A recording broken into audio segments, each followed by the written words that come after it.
यदा यदा हि धर्मस्य ग्लानिर्भवति भारत अभ्युत्थानम् अधर्मस्य तदात्मानं सृजाम्यहम् परित्राणाय साधूनां विनाशाय च दुष्कृताम्।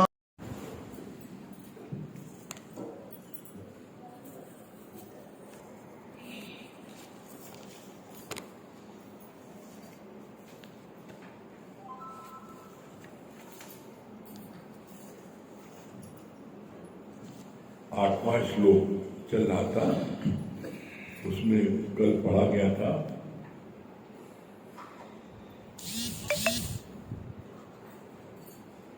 तुमको कोई बोलेगा कितना अच्छा घर है या बच्चे हैं या ज्ञान भजन अच्छा सुनाती हो, तो मन कहता है तू बड़ा होशियार है, तभी तो ज्ञान समझा है। फिर डर के बोलेंगे नहीं नहीं, गुरु ने इस लायक बनाया है। यहां तक हुआ था।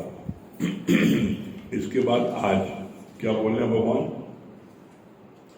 अगर अभी सांप निकलेगा तो डर कर मार दोगे, अंदर में काला सर पड़ा है उसको गुरु सपेरे को बुलाकर निकाल दो, फिर ज्ञान रूपी अमृत का पान करो।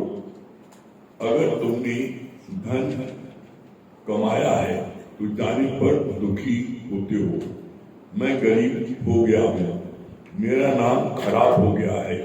पति के जाने के बाद और अपने को निर्मल मानती है।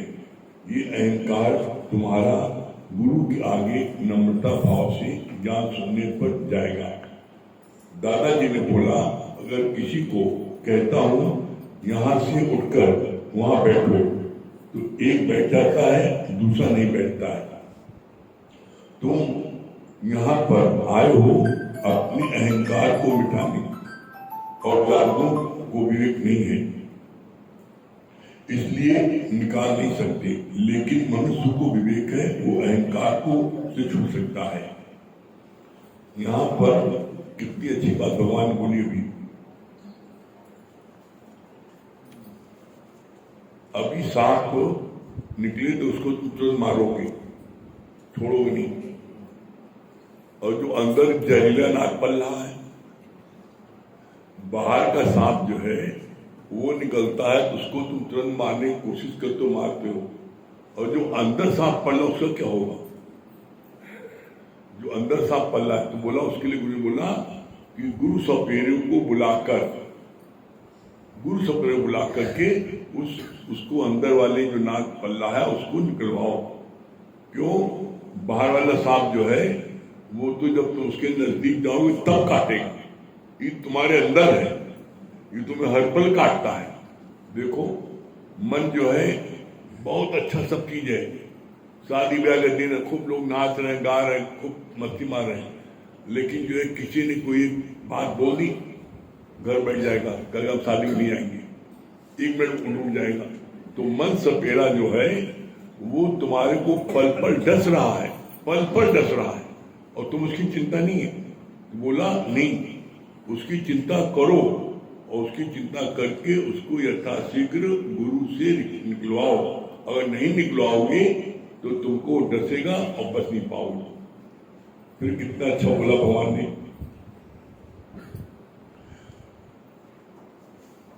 फिर ज्ञान रूपी अमृत का पान करो।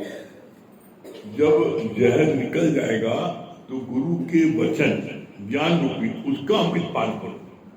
जब उसका अमृत पान करोगे तुम अमर हो जाओगे। जब गुरु के ज्ञान का अमृत पान करोगे तो तुम अमर कैसे हो जाओगे? अमर कैसे हो जाएंगे? गुरु ने ज्ञान क्या है और ज्ञान क्या है? मैं ब्रह्म हूं, ये ज्ञान है, और मैं जीव हूं, यह ज्ञान है। तो जब आप ब्रह्म हो, वाद रूप में आ गए, तो फिर क्या दुनिया की कोई बात आपको छू सकती है? ब्रह्म की आत्मा की तुलना किससे की गई है? आकाश से। नथिंग कैन टच स्काई, आकाश कोई चीज नहीं छू सकती है। तो जब तुम अपनी आत्मा में विचरण करोगे, हर पल ये तुम अंदर फील करोगे, आई एम दैट, मैं वो ब्रह्म हूं, ये अंदर फील करोगे, तब तुमको जो है दुनिया की कोई बात नहीं सताएगी। और तुम बाहर से तो खूब तिरकुट लगा लिया, बाहर से तुम सज गए, नकल कर लिया गुरु की, लेकिन अंदर में सारे गुजर बिच्छू पड़े हैं, तो क्या लाभ हुआ? जैसे उस शिष्य ने गुरु जी से बोला, गुरु जी हमको ज्ञान लगते नहीं ना, इतनी कोशिश करते हैं, ज्ञान लगती नहीं ना, बहुत कोशिश करते हैं। तो बोला अच्छा कल हम तुम्हारा खाना खाने आएंगे तब बताएंगे। खाना खाने गए, जब खाना खाने गए तो उन्होंने संत जी ने अपना कमंडल दिया और कहा तुमने जो खाना बनाया मेरे कमंडल में डाल दो, हमको बहुत जल्दी है, हम रुक नहीं सकते। तो कमंडल जब देखा तो कमंडल में लीद भरी थी। अरे क्या गुरु जी इसमें लीद भरी, लीद साफ कर, अरे खाना हमें, तुम्हें का मतलब जल्दी भरो, हमें नहीं, हम रुक नहीं सकते। कहा गुरु जी देसी घी बनाया, इसमें लीद में नहीं डालेंगे। तो लीद में अगर वो कमंडल में डाल देते तो क्या उनका खाना वो खाने योग्य होता? नहीं। तो तुम्हारे अंदर लीद भरी है, राग, द्वेष, ईर्षा, जलन, सड़न, कुड़न, नफरत। भाई के बेटा पास हो तुम्हारा फेल हो जाए, जरूर घूस दी ना, तुम्हें का पता, हम जानते, हमारे भाई हम जानते घूस दिए पास हो, हमारे बेटा इतना ज्यादा पढ़ता फेल हुआ। जलन, अपने बेटा को नहीं देखा कोई पढ़ाई नहीं किया, उसने आवारागर्दी की, लेकिन हम जेलसी के कारण भाई को दोष दे रहे हैं कि उसने घूस दे के पास करा दिया। अपने अंदर में चेक करो कि अभी भी क्या किसी के प्रति तुम्हारे मन में राग द्वेष पड़ा है। और जिसके मन में राग द्वेष पड़ा होगा वो भूल के भी मुक्ति नहीं पा सकता। क्यों नहीं पा सकता? क्योंकि जिसके प्रति आपका राग माने मोह, आपका मोह है, और जिसके प्रति आपसे द्वेष है, उसी का ध्यान अंत मिले में आएगा। जब मरने लगोगे ना तुम हम बदला नहीं ले पाओ उससे, अगर भगवान अगला जन्म भी उससे बदला लेंगे। तो अब तुमने उसका सुमरन किया, फिर 84 लाख योनि में आओगे। बोला एकदम स्पष्ट शब्दों में, गीता को ध्यान से पढ़ो तो स्पष्ट शब्दों में लिखा है, प्रसन्नचित्त व्यक्ति को मैं शीघ्र प्राप्त होता हूं। प्रसन्नचित्त व्यक्ति को बोला है। तो जब तुम किसी से राग द्वेष करोगे तो तुम प्रसन्नचित्त नहीं रह सकते। आप देख लो, चेहरा दर्पण होता है, आप कितने लोग देखो चेहरे पर हमेशा मुस्कुरा रहेगा, और कितने लोग देखो हमेशा मुस्कुराते रहते हैं, वो हमेशा मुस्कुराते रहते हैं। क्यों? जो हमेशा मुस्कुराता रहता है उसके मन में किसी के प्रति राग द्वेष नहीं है, और जो मन में राग द्वेष पाले है उसके चेहरे पर कभी मुस्कान नहीं आएगी, हमेशा मुस्कान नहीं रहेगी। वो जिससे द्वेष है उससे हमेशा बदला लेने की सोचेगा, उसको नीचा गिराने की कोशिश करेगा, उसको अपमान करने की कोशिश करेगा। तो यहाँ ये देखो कि आपके मन में अभी भी जांचो, क्या किसी के प्रति तुम्हारा राग द्वेष है? किसी प्रति? और अगर राग द्वेष है किसी प्रति है तो उसको आज अभी निकाल दो। क्यों निकाल दो? अपने मन में विचार करो, भगवान ने तुम्हें विवेक दिया है, रोज गुरु तुमसे कह रहा है, अगर तुमने नहीं निकाला तो तुमको इसके चक्कर में फिर से जन्म लेना पड़ेगा। उसके चक्कर में आज दिन तक तुमने किसी से द्वेष किया, तुमने क्या बिगाड़ लिया उसका? बताओ क्या बिगाड़ लिया?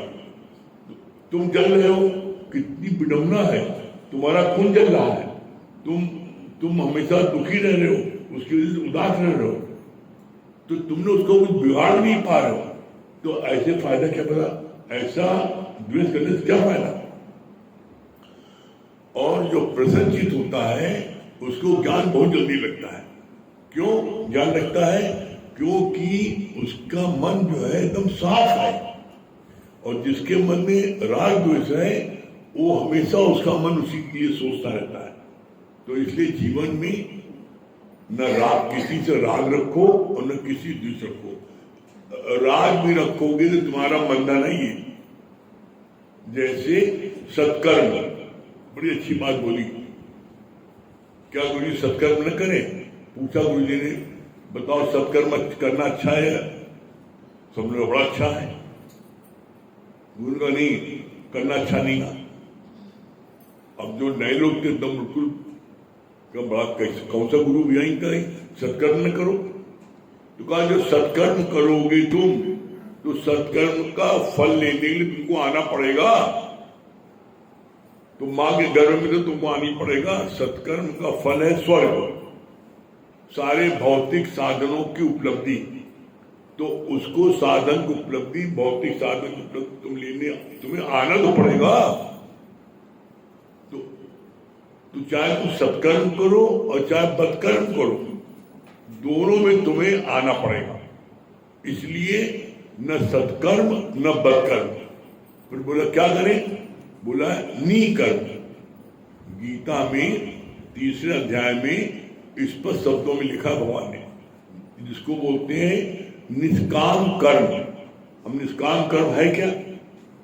निष्काम कर्म है जो फल की इच्छा के बगैर तुमने कोई कर्म किया, उसे फल की इच्छा नहीं है। फल की इच्छा नहीं है, कोई कर्म किया, न फल की इच्छा है और न अहंकार है। ये इतना गजब का फार्मूला है। अगर किसी को मुक्ति चाहिए तो वो निष्काम कर्म करे, न फल की इच्छा है और न अहंकार उसका है कर्म करने का, उसको मुक्ति है। क्यों? और जितने भी कर्म है वो बांधने वाले हमें है। जितने कर्म बांधने वाले, कोई कर्म ऐसा नहीं जो बांधने वाला ना हो। और गुरु जी ने क्या बोला? कहे भी नहीं, जो जाने मैं कुछ करता तब लग गर्मियों में फिरता।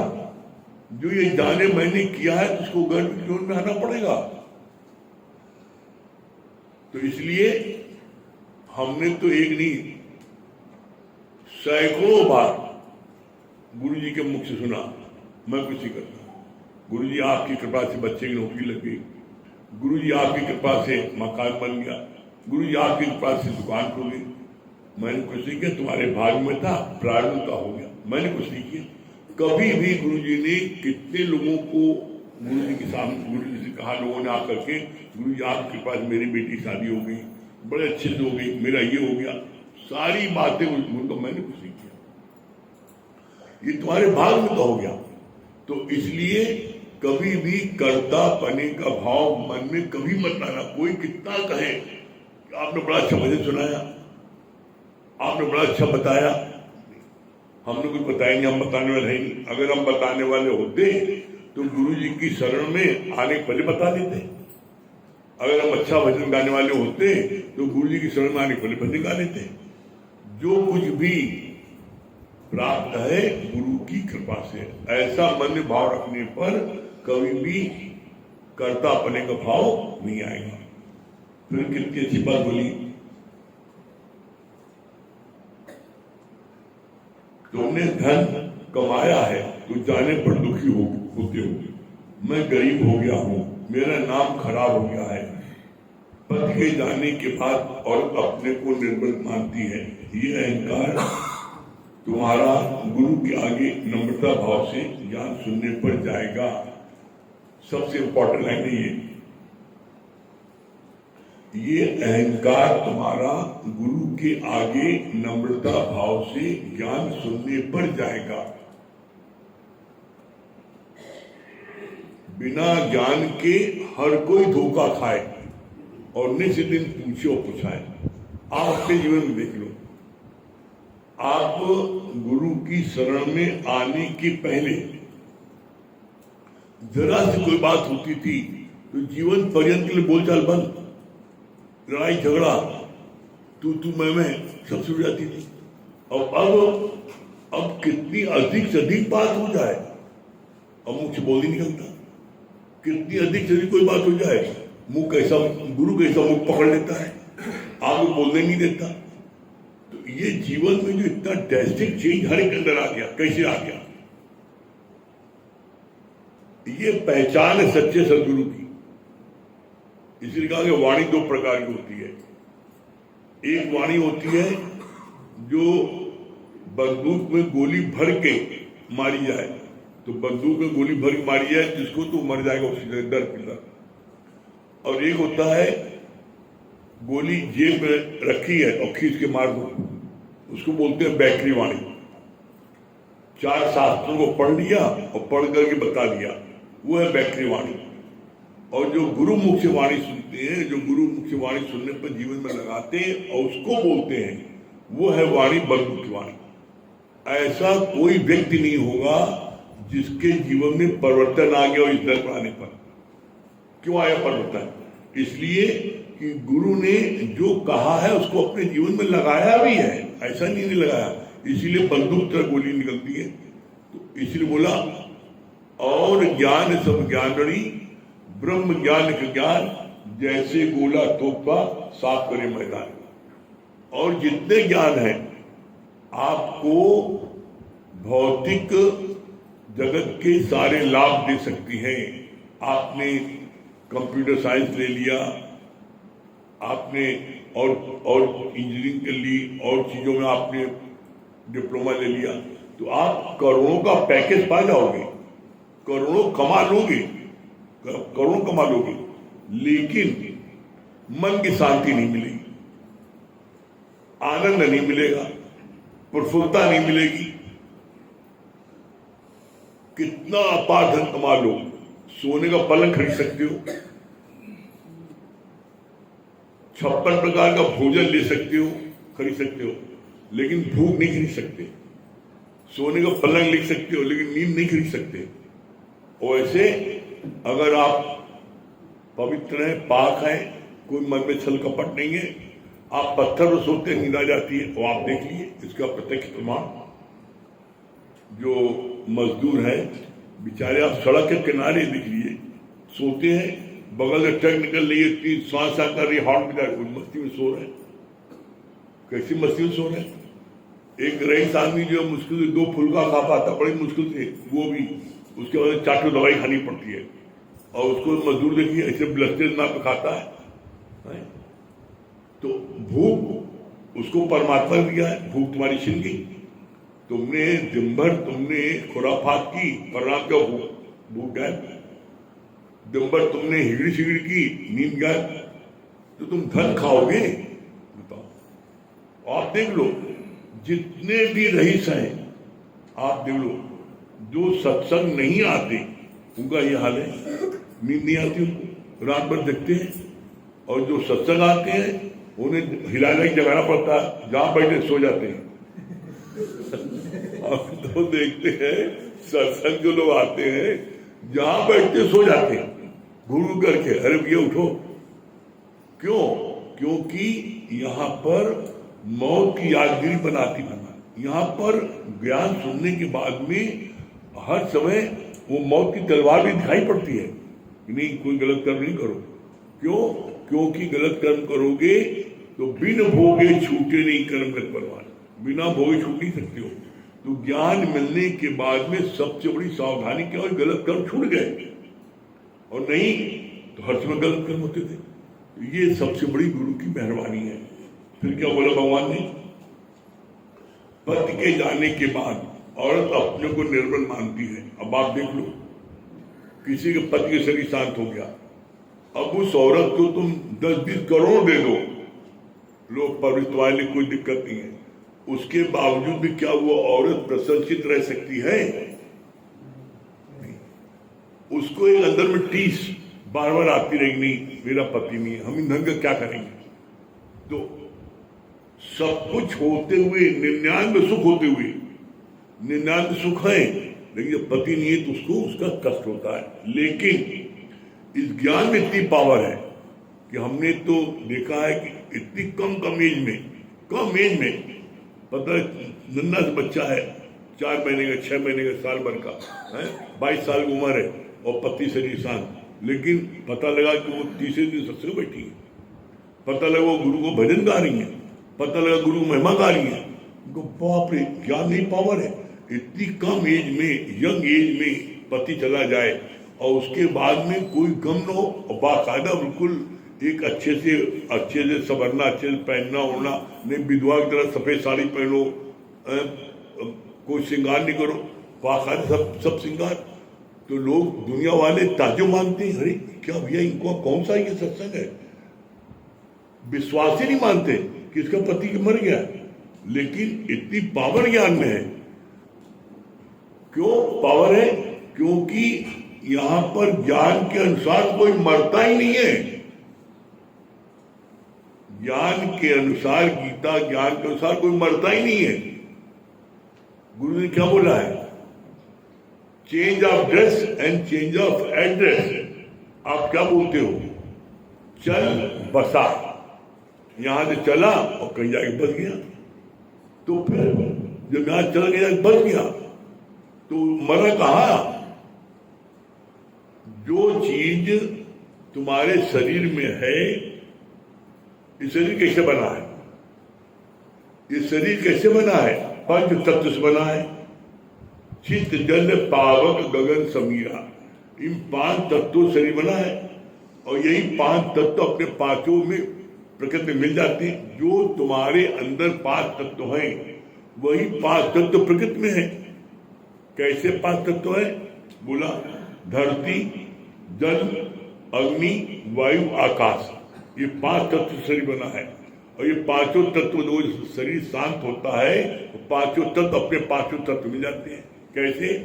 आप धरती, कोई व्यक्ति जिंदा है और जो मर जाता है तो कोई बोलता है फलाने लाला कब उठी है, मट्टी कब उठी, तुरंत मट्टी हो गई, मट्टी कब उठेगी, ये नहीं बोलता लाला कब उठी है, मट्टी आया, मट्टी मिल गया।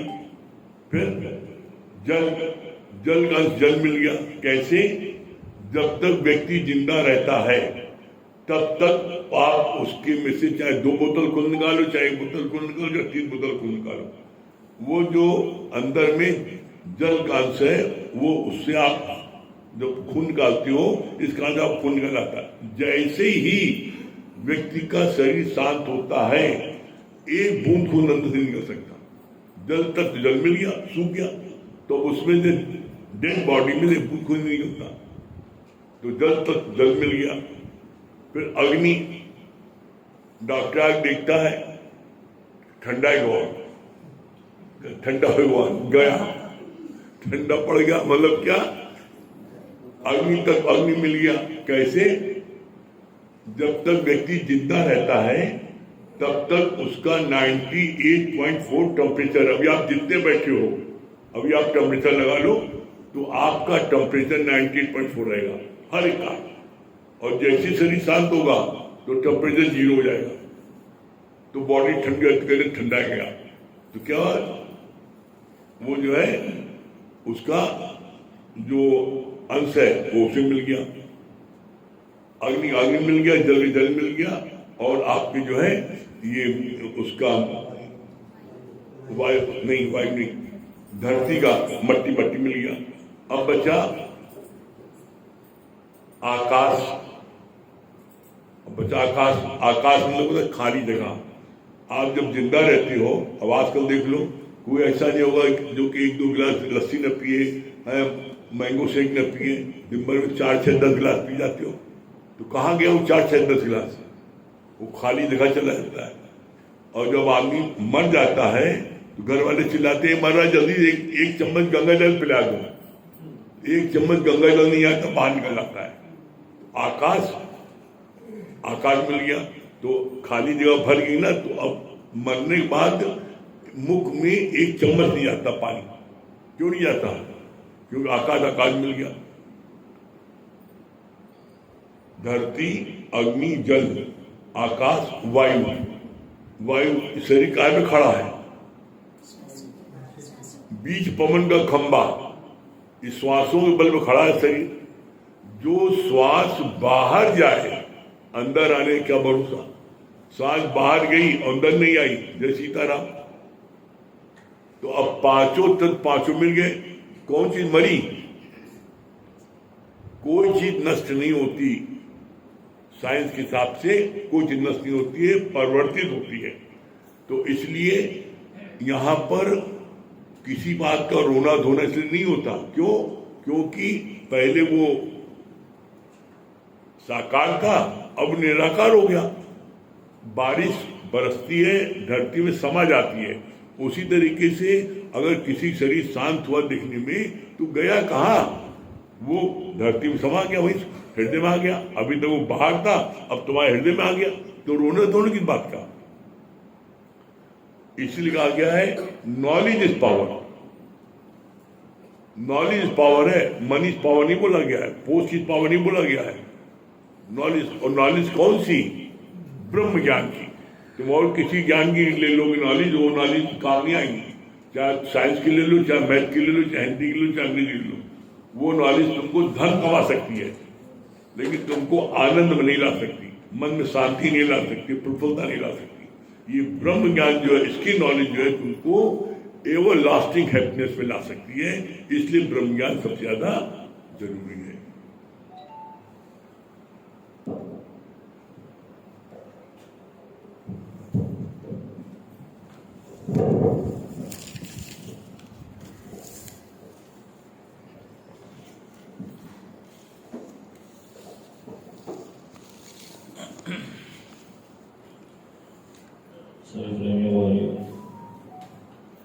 देखिए,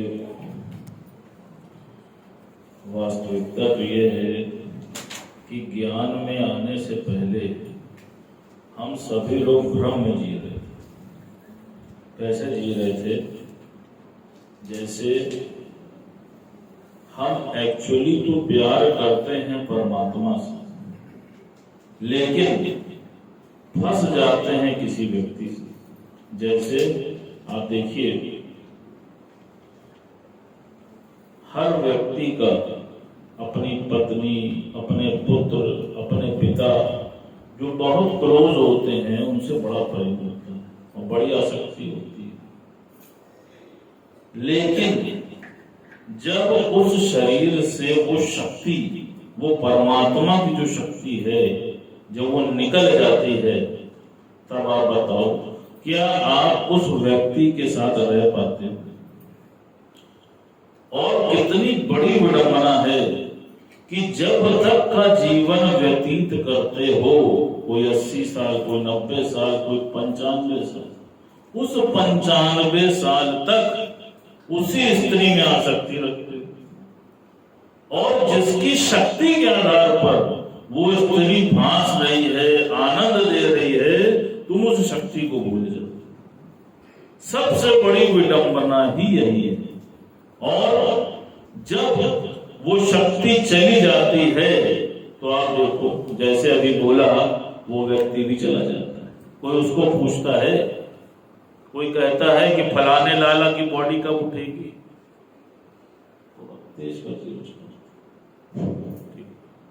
कोई कहता है, आप सोचो, सब कहते हैं मट्टी कब उठेगी, लेकिन उस 95 साल तक तुम उस स्त्री से प्यार करते रहे, तुम्हें इस बात का ज्ञान नहीं हुआ कि उस स्त्री के अंदर जो शक्ति विद्यमान थी, एक्चुअली तो तुम उससे ही प्यार करते थे, यानी परमात्मा से प्रेम करते थे।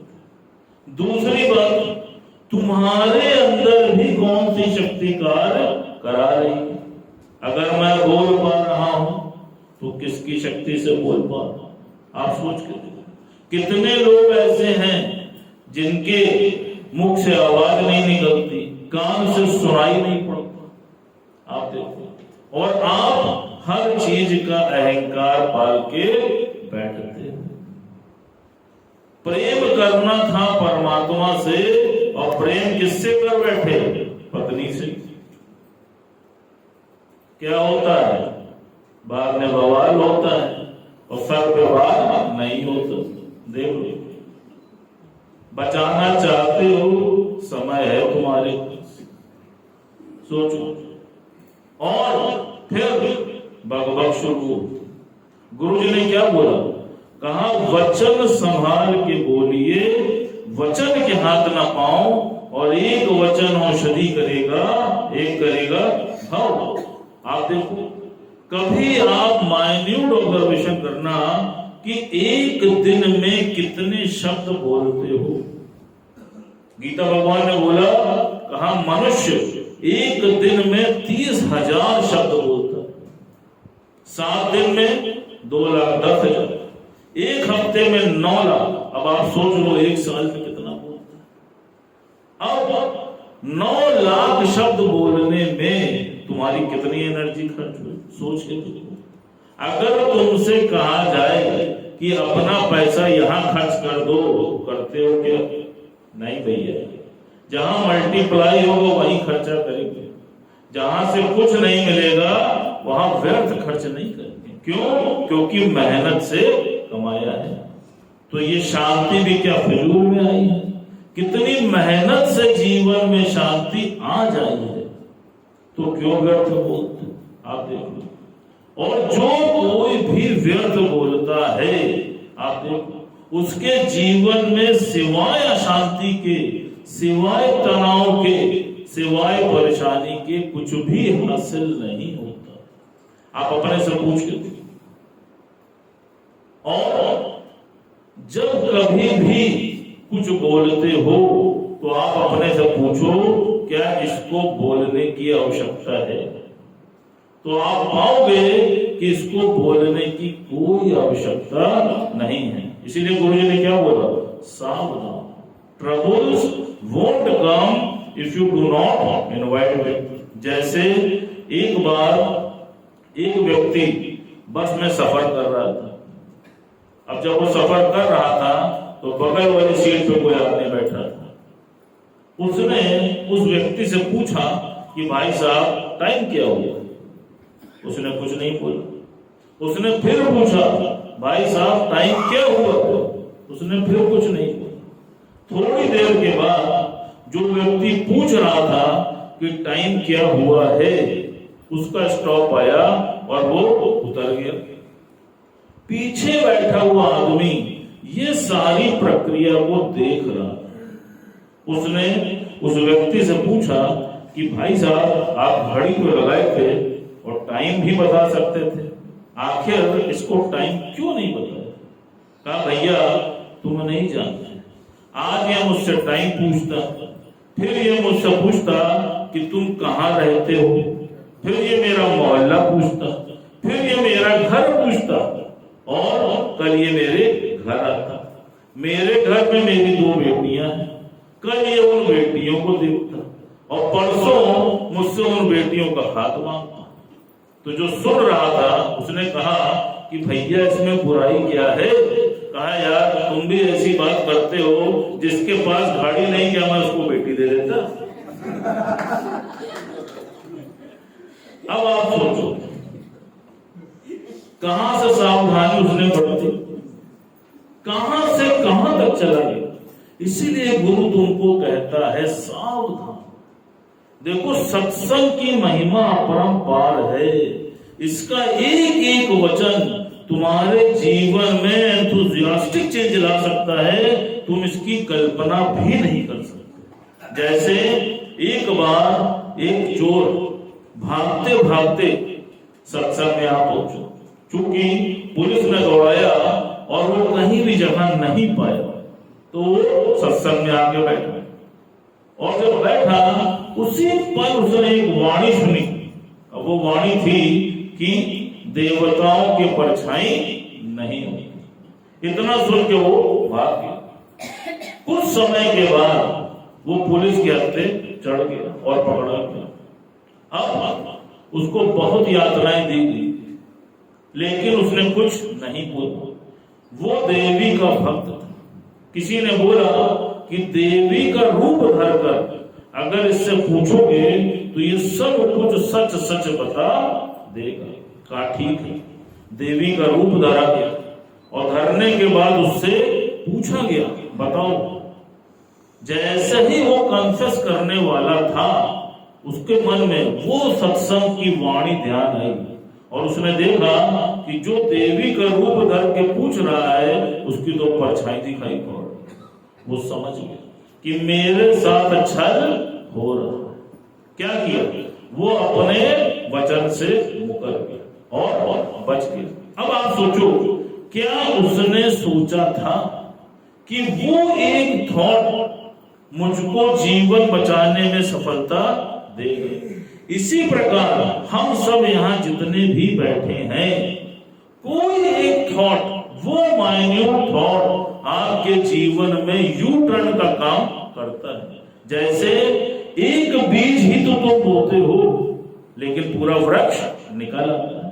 उसी प्रकार गुरु के किसी एक वचन को तुम अपने जीवन में पूर्णतः धारण करो।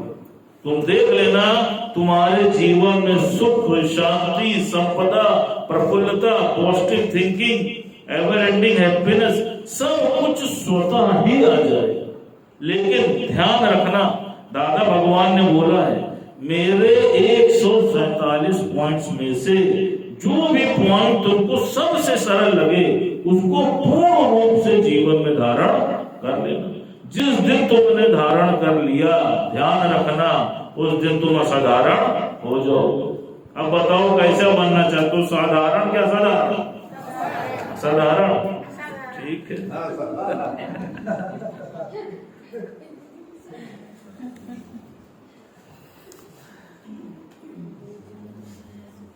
सभी देवों को हरि में राम राम। गुरु शरण में आई, सिर को झुकाई, करके हृदय से वंदना भक्ति पाई। गुरु शरण में आई,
मुक्ति पाई गुरु शरण में आई सिर को झुकाइए करके हृदय से वंदना मुक्ति पाई गुरु शरण में आई। क्या बताएंगे वंदना जी? अरे गुरुजी, बहुत अच्छी बात लगी कि आपके अंदर राग द्वेष वगैरह जो दर्द कुछ भी गंदे निकाल है, आपका मन साफ नहीं है, तो आप भले सोने का प्रण ले लो, सब कुछ ऐश्वर्य ले सकते हो, लेकिन नींद, सुकून और भूख नहीं मिल सकती। भले आप खरीद सकते हो, आपको सब कुछ है, बस संतुष्टि क्यों नहीं होगी? क्योंकि आपको पता है कि आपके अंदर वो बेकार है। सुशीला जी, हरिओम भैया, बहुत अच्छी बात आप बताए ने। अंदर मगर राग द्वेष रहेंगे, हमें ज्ञान नहीं लगेगा।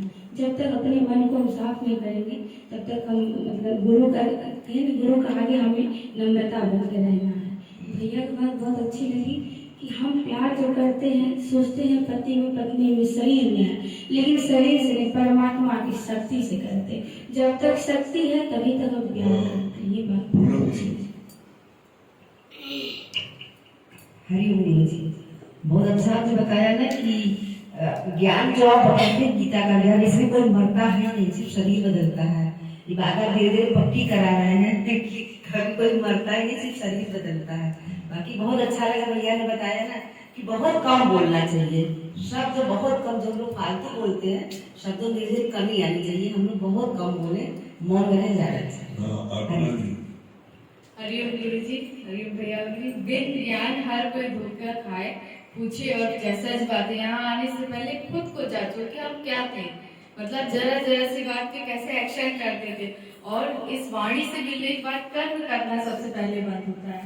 इसीलिए वाणी दो प्रकार के आप कहते हैं ना कि एक बंदूक से सीधा लगती है और एक जेब से निकाल के दो मार दो। तो गुरु जी आज वाणी पे ही एक छोटा सा भजन है, एक शेर सुना दो। शुक्राना मेरे सतगुरु, शुक्राना मेरे सतगुरु, अपना बना लिया। वाणी ने मुझको आपके झुकना सिखा दिया। शुक्राना मेरे सतगुरु, शुक्राना मेरे सतगुरु, अपना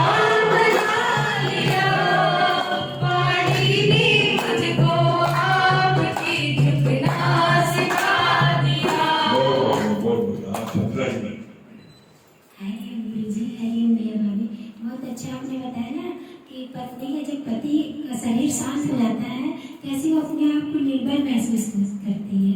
और कितना भी धन दे दीजिए, उससे उसका उद्धार नहीं होगा, मन उसका संतोष नहीं होगा।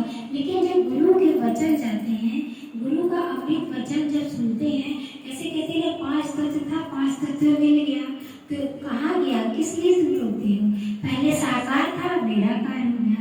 भैया की वाणी बहुत अच्छी लगी ना कि सत्संग का एक वचन कैसे उसका जीवन बच गया। मिनी मार गया, मिनी मार गया।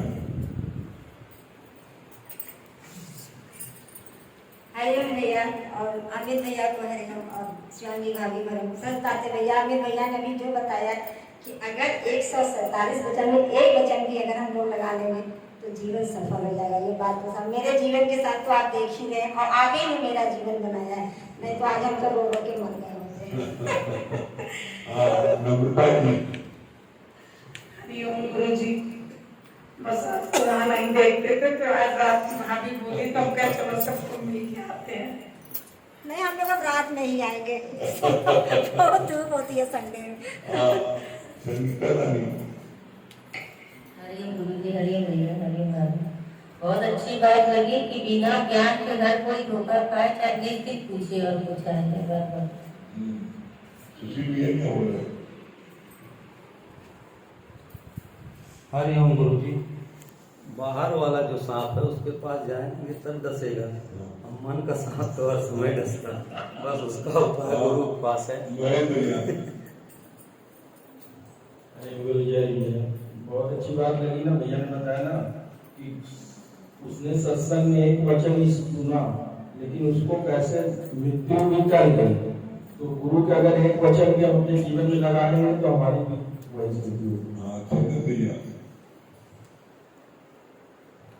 हरिओम गुरु जी, जैसे आपने बताया बिस्तर तो खरीद सकते हैं पर नींद नहीं, जैसे खाना तो खरीद सकते हैं पर भूख नहीं, इसी तरह ज्ञान रहेगा।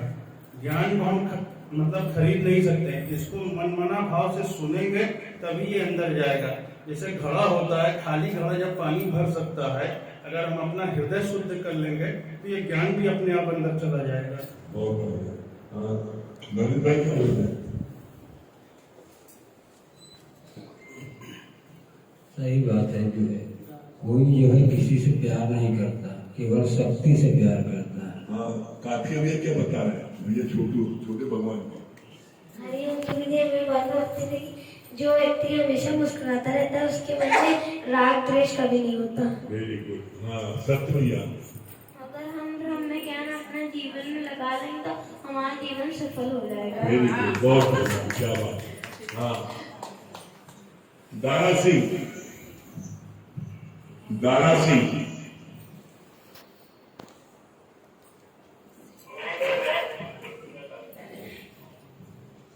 दारा सिंह, आप लोगों को शादी की बहुत बहुत बधाई, आपको बहुत बहुत बधाई।